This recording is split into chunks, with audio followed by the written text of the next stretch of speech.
To celebrate our 2023 RingCentral National SMB Contest, we have a number of great guests here today to talk a little bit about entrepreneurship. And in this roundtable, we have a fantastic guest today, Daymond John. Everybody knows him. He's an entrepreneurial icon and legend, and he's really an inspirational speaker, motivational speaker, relatable speaker, talks about the challenges that people face. And he really has a great vocabulary and introduces a fantastic vocabulary for entrepreneurials. And then, really, we're here today to celebrate the people that use RingCentral, some of our customers, and the people that we serve. So with that, we want to go ahead and begin to open up this panel and welcome Daymond John. Thank you so much. I appreciate you for having me, and thank you for all in attendance, as well as Ken for moderating, RingCentral for hosting and finding these amazing talent and people who are living the American dream.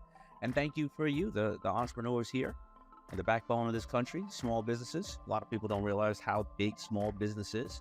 I know we've been through a lot, and we've all had to adjust to various ways of communicating, dealing with businesses, hiring people, finding great talent. And if you are here, you've been baptized by fire. Yeah, let's go ahead and start introducing all the folks that we have here on the panel here. We'll go one by one, but we first have Liz Roque. Right, she's from Lizzie's Fresh Coffee. Lizzie, do you want to go ahead and introduce yourself? So I'm Liz Roque. I own Lizzie's Fresh Coffee. We're located in central Idaho, and we roast specialty grade coffees to order and ship nationwide. And our company is really about making amazing coffee and helping our customers learn about making amazing coffee at home. So I'm super happy to be here and get in on this chat. So thanks, you guys. I think one of the great things about your story is you talk about freedom, right? And what entrepreneurship brought to you. And that was the aspect of freedom.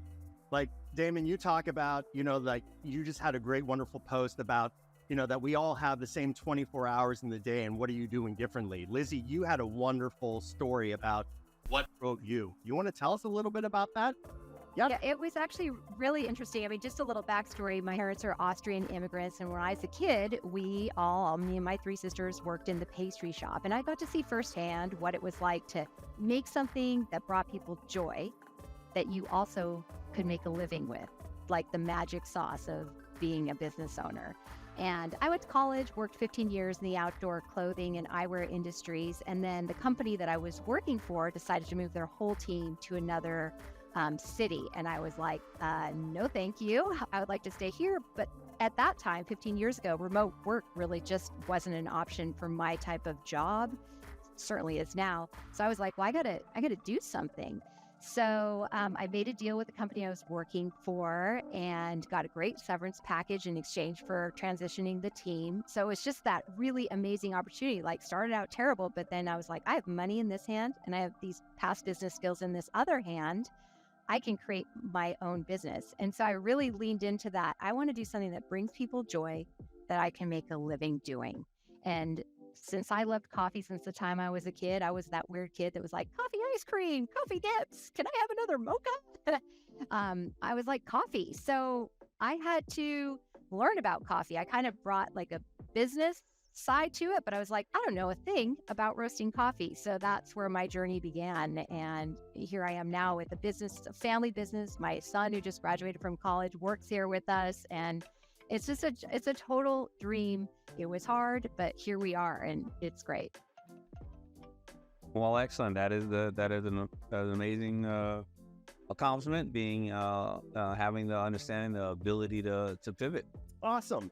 The next one we want to talk about. Let's go ahead and pivot to Caitlin Files. Caitlin, do you want to tell us a little bit about your story? Sure. So I am an attorney. I practice law in Pennsylvania. I'm in Bucks County, right outside of Philadelphia. I worked for the biggest workers' compensation firm in Pennsylvania since I graduated law school. And in COVID, they did a mass layoff of all their senior attorneys, which included me. So I had to pivot because I thought I was going to set up roots there and that was going to be my future. And then I found myself jobless, maybe 2 months into COVID. and I opened my doors to my law firm on June 2020. And so we've been rocking and rolling since then. I have been using RingCentral since day one, and I've watched Shark Tank since day one. So I run my own workers' compensation law firm out here in Bucks County, and we serve all of Pennsylvania. And then, like I said, we're going to hit our 3 years open on June 10th on Saturday. Wow, there you have it. Amazing. I always say we have more in common in this country than we have apart. And we're only letting 5 or 10% of the people in this country try to rip us apart. But if you look at us collectively, you can always relate to somebody. I want to make sure everybody here, as well as in viewing us, will always understand there will always be some way that you can relate to somebody when you walk into the room, right? You have to find something common. So I've been using RingCentral from day one. I've been watching Shark Tank since day one. And guess what? My beautiful wife is from Bucks County, Pennsylvania. So, yeah, there's amazing things about people from Bucks County or Pennsylvania, any place we're at in the world. Somebody says, yeah, I'm from Texas. She goes, wow, I think that's about 17 states close to Bucks County. For some reason, she believes that Bucks County is the center of the universe. So all good. Right. One of the things about all of our panel, of all of our folks, and maybe, Daymond, you can talk a little bit or comment about it, is that these folks in all of their submissions really talked about their customer and their connection with their customer, and then the way they use technology to connect with their customers. What do you see as sort of that trend with better aligning with customers or connecting with customers, using technology to do that? Yeah, so, it's not a trend. It is the foundation of business. People think that, business leaders or business organizations are these massive organizations that have this vision for 100 years. But I always say, if you call Kodak or a Blockbuster or BlackBerry, nobody's answering the phone because they lost that understanding of directly communicating with their customer, especially even if you were BlackBerry and you knew that, people were moving toward having less friction for apps and various other things, right? But a true entrepreneur, like every one of these entrepreneurs, they're not visionaries. Nobody here is a visionary, neither am I. Not even RingCentral, but that's a plus. Why? Because a true dedicated entrepreneur wakes up every single day and does the best thing they can do for their customer that day, and they wake up the next day and do the best thing they can do for their customer the next day. They turn around and in 15 years, they are some huge, massive organization. But once they lose that identity, then that identity is gone. Now, however, you can do the best you want to do for your customer today and have all the willingness to do the best thing for your customer. But if somebody else is doing it quicker and faster and communicating quicker and faster, then no matter how good you want to be, you're not here because they're beating you to the punch. Now, before most of these people can communicate with their customer, if you're on RingCentral and you are having the ability to communicate with them through phone, SMS, video conferencing, and messaging, well, now you have various different ways because, you see, you can send me a long email. Oh, I got it. Daymond John dyslexic. He's not reading your email. But so then you go to RingCentral and send me a video conference. Oh, or SMS text. I'm reading those little small, because nobody's going to put an SMS text like this. You just got a hold of me before everybody else did who tried to send me some paper, click, open a doc, /. It's always about getting as close as you can to the customer. I always say the best businesses in the world are one step away from the money. Let's go to another winner here, Maricela Cuevas. She's from QSR Online. Do you want to go ahead and tell us a little bit about your story, Mari? Sure. We actually use RingCentral on 2 of our businesses. We have a few businesses, but the one we submitted was QSR Online.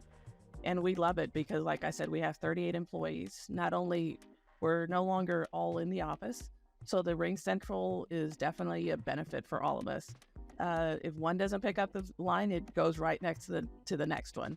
If we happen to miss the call, your RingCentral picks it up and it gives them a message that we will get right back to them. So there is a whole lot of benefits for us that we've used. It's been several years that we've been using RingCentral, and it's a huge plus. We couldn't do without it. That's, I think I don't know about anybody else. That struck a chord. We'll then get right back to you because I'm used to, hold on. And I'm checking out after that. Yeah, it's really excellent. I mean, these are ways that people can learn from these small adjustments. And, a lot of times we're too close to it. And, we're not thinking how it is to be on the other side of that. And so I think that, I just related to it on how does it feel when you either got to be put on hold and you're busy, you're running around and you're juggling a million things, or somebody's going to get back to you. Because when somebody's going to get back to you, now you can't say, well, a customer didn't call. You can then internally say, well, why are we not getting back? Because maybe it's a customer complaint. And that's important because that's still an investment. I always tell people that. A customer can go anywhere. But if they take the time to complain to you, I think 90% of the most profitable products in Fortune 500 companies came out of customer complaint. When somebody contacts us, I'm like, they want to buy from us. They're calling because they have a question, they need help. And to miss the opportunity to talk to them, maybe they have a complaint too, but to miss the opportunity, it's just putting a wedge between you and the customer. So being able to right away SMS, right away call. I've even had customers who are like, something's gone wrong with the coffee grinder I just bought. Can you help me? I'm like, let's jump on a video call. Show me. And it's amazing because then we are their, coffee supplier, let's say, and we've just bonded us tighter, all because we were just quick to respond and to help them. I think Ken said it in the opening about my ability to articulate some of these things. It's not because I'm some high PhD kind of person. I'm going to talk to you like, we're sitting on the stoop outside and just talking. But Lizzie, what you just basically said? You remind me of a buddy of mine who owns a massive business in New York City, clothing, has a lot of shoppers in the store. And he said, what do you see around here more than anything else? I said, I don't know. He said, you see registers, cash registers. I said, why? He said, because you ever been in a department store and you can't find anybody to check out? Or there's a line is too long, what do? I'm back for it later. He said, we're ready to take a complaint, a check, a credit card, cash. We are ready. And a lot of people don't understand the importance. So that is critical the way that you phrased it, Lizzie. Thank you. Yeah. In terms of the overall arc in this story, what do you think that everybody should be looking at on a day-to-day basis right now? What are some of the trends that are happening that everybody needs to make sure that they pay attention to?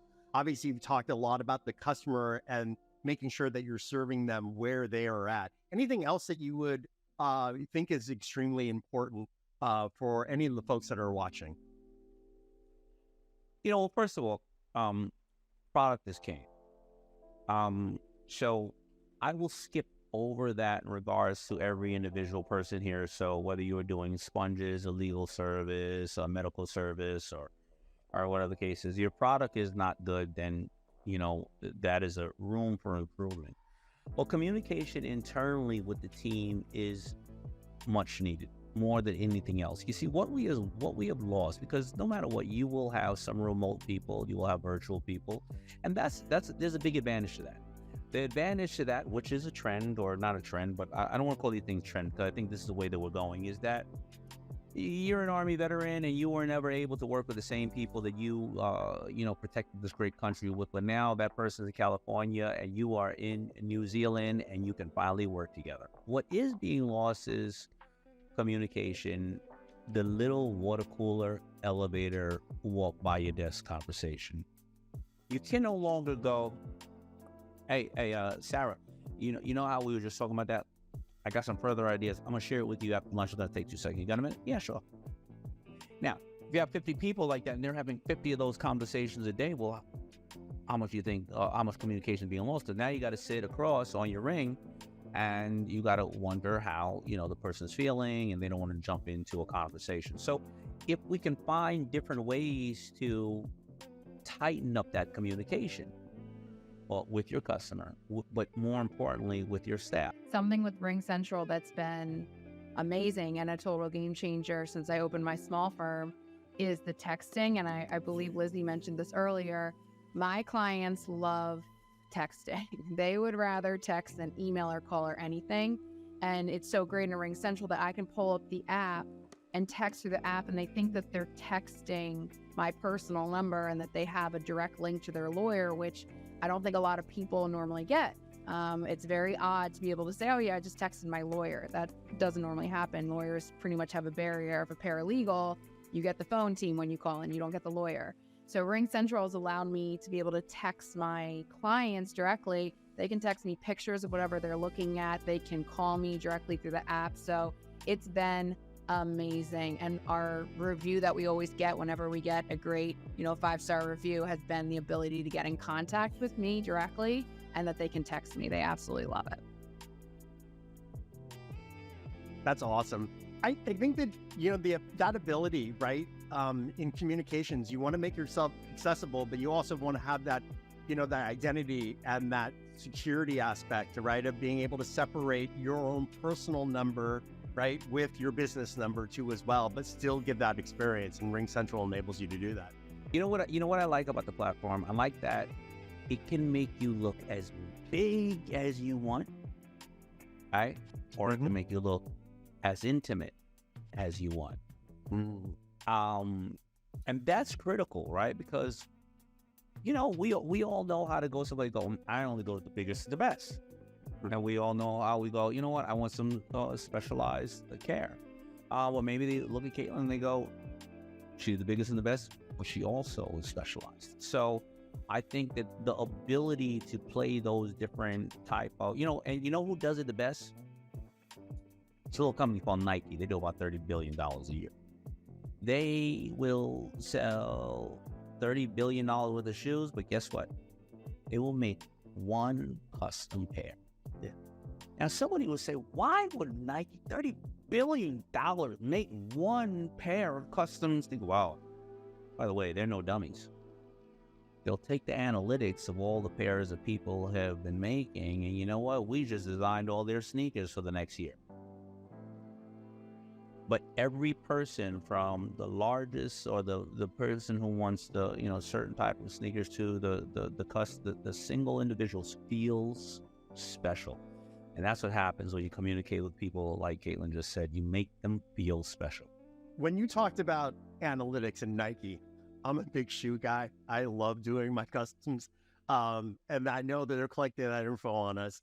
But RingCentral also has that ability to as well. Some of the things, our call analytics, being able to understand when people are actually calling and asking for service, when are your peak hours, when are the times that you need to have your staff. These are all important pieces of information that your organization can capture and be able to optimize your business. I think one of the things we use it the most for is training. We're able to whisper in their ear when, they're talking with one of our new customers, or giving them suggestions without the customer actually listening to what we're telling them. I think that's one of the biggest things that we use, because we do have so many, we call them hybrid employees, because we have them half in the office and half. So we use that a lot, and that helps us because we have employees not only in Texas, California, North Carolina, and Ohio. We also have some in India, so it really helps us to be able to do that. The other benefit's also being able to record the conversations and using them for further training with our other new employees. In terms of all of you, you guys have wonderful stories about your journey. I mean, in terms of the award winners, right? It goes from very, very small stories, very, very scrappy in terms of starting out of your business, all the way to larger, in terms of the entire sort of life cycle. Do you guys have any comments in terms of, or questions about where you're at right now and how you can, potentially continue your path, right, to the next step? People are excited when they see you having what they perceive as success in your business. They always come to you and they're like, oh my gosh, how did you do it? How did you start? And one of the things, because people really just see you at a point when you, in their eyes, have succeeded. And so in a way, it looks sort of simple to them, and they sort of just want you to go, here's what you do to get there. And that's just not the case. But the advice I give most people coming to me with that kind of question is, you really have to open up to the idea, like, now you got to learn marketing, you got to learn the financial stuff, you got to learn planning, you got to learn so many other things. And is that going to excite you? Because I will tell you, the easiest thing you're going to do all day from if you start that business is make the pasta. All the other stuff is hard, including staffing and people. And, it's endless what you have to learn as a small business and what you have to just tackle every day. I mean, there are days you come into your job and you're like, I thought I was going to be doing this, but instead today I'm dealing with these 64 other fires that I did not expect to happen. So my advice is just make a good plan, draw in people who can help you, and just really reflect on if that's the business you want to do for yourself. Fantastic. Caitlin, why don't we go with you, right? What's the most fun part or exciting part of owning your own business? I actually was hoping you would ask me this one. I love being a business owner and being able to actually go out in the community as a business owner. We do a lot of fundraisers. We just raised a couple $1,000s for a local nonprofit that focuses on mental health services, that provides it for all of Bucks County, because month of May was Mental Health Awareness Month. This is Pride Month. So we are working with a local nonprofit that has support services for teenagers who are struggling to either come out or with their sexuality. So we're working with another local business to do a fundraiser for that nonprofit. I love getting my business out in the community. We do a lot of the Fall Fest, and we just work with a lot of other local businesses. So it's been really fun meeting not just other lawyers or judges, or I'm personal injury, so I meet a lot of doctors. Just meeting, some of my really good friends have become tattoo artists. They live around the corner and they open their own business about a block from me. And so it's been really fun getting out into the community and seeing what I can do, not just as a lawyer or running a business, but really being a leader in the community. That's been the most fun for me as a business owner. That's awesome. Your passion definitely comes out, right? I love it. I really have so much fun going out there and doing stuff in the community. And I'm from Bucks County, so there's a lot of familiar faces, a lot of familiar places. I was in Philly for 10 years, so coming back home and having this business here and having my name on it, it's pretty cool. I really, really enjoy it. So Daymond, in the life cycle of an entrepreneur, right? Keeping that passion alive, keeping that, in terms of cutting down the noise, as you mentioned in the earlier, cutting down that friction from a technology standpoint and other, right? How do entrepreneurs keep this energy alive? Whoa. That's a really big question. Whether it's an entrepreneur, you're talking about your personal life, the way that you keep the energy alive is to really go back to the core of your why. Why exactly are you doing this? And a lot of times people's whys are because my parents told me I should do this, society says I should do this, I'm ashamed, or I'm embarrassed if I have to close the business, or I have to do this. So your why becomes, compromised, because the three pillars that I believe are the most important pillars of success is, number one, to know your why. Because once you know your why, you can set the appropriate and the accurate goals to accomplish that why. And once you have those goals, well, then you know how to do your homework. Your why will often change, right? But you have to go back to your why. And who tells you your why? It's always your customer. It's always your customer. You are always going to be a destination for your customer. You are a safe place. You are a warm blanket that solves a problem for your customer. And so that is really the importance of success in the company, by really adjusting your why. Times are changing. And as we're talking on this platform, listen, how many here want to talk to your doctor, your financial advisor, your attorney, and they're telling you stuff that was 30 years ago? They're not growing with you. Their why is not growing with you, right? They're telling you, take this to take care of you. That's Robitussin. I took that when I was 10. There's other things out there that help me besides Robitussin. So it's always about the why and growing with your business, with your customer, your family, and your employees.